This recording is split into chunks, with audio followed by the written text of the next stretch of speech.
Let's talk journaling. So I have been journaling for many years now, and I have journals that I love, specific journal books that I love. I got specific pens that I like to write with. And if there was anything that I could really encourage people to start practicing is journaling. And I think there's a mental barrier that I had to get through to start journaling because it seems kind of weird, frankly. But it has been a life changer for me in helping me improve my health, definitely helped me improve my stress management, helping me maintain perspective on the stresses of life. And I would encourage, if you don't journal already, to give it a go. And the way that I journal, which everybody can do it differently, but the way that works for me is I will start with my one thing. So there is a book that you may have heard about. It's called The One Thing. So I always suggest you look that up.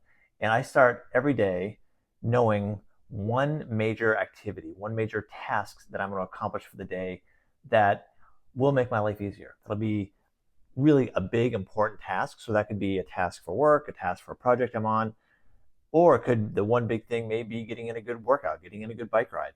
But it's one thing that I'm going to draw my attention to and make sure that I address that first and foremost in my day.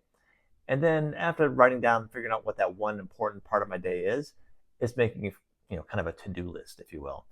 And I think we can all relate to having a long to-do list and maybe ticking off a bunch of boxes because you did a bunch of things during the day, but finishing the day and not feeling very accomplished. And I don't want to be busy. I just for the sake of being busy and kind of ticking off a to-do list. I want to have powerful things, really meaningful things that helps me feel like I'm moving my life forward. So starting off the day knowing what your one thing is super important, and it is great to see it, and it's also great just to look back on it.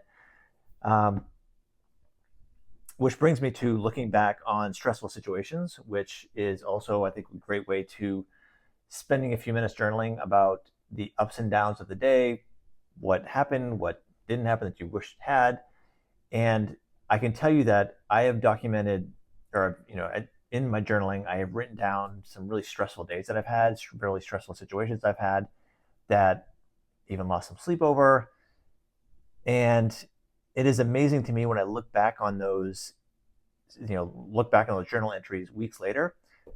Sometimes I barely remember the episode at all, or I'll remember it, but I won't really think that it was that stressful. So, what it has helped me learn over time is that no matter how stressful this moment happens to be, that ultimately it's not a big deal, or it's something that is quite manageable. And if I can work on my stress management techniques and my perspective on the situation, that everything's going to be just fine.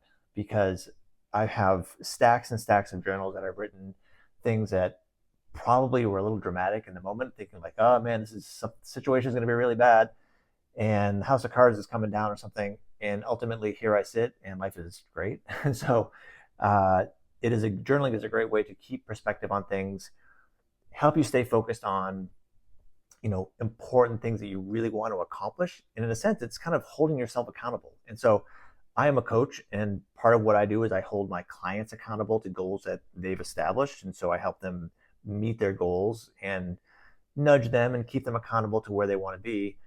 And a journal is kind of the same way for yourself. It is a nice way to hold yourself accountable because you can take moments and really document who you want to be, how you want to be, things you want to accomplish, and then check in on yourself to see if you're actually behaving in the way that you want to.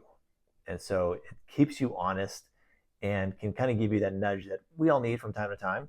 Obviously, I need it because I've got stacks of journals because I need the nudge all the time. So I would, in the toolbox of stress management and life management, I would say journaling has been super powerful for me, and it may be for you as well. So if you haven't given it a shot, give it a shot.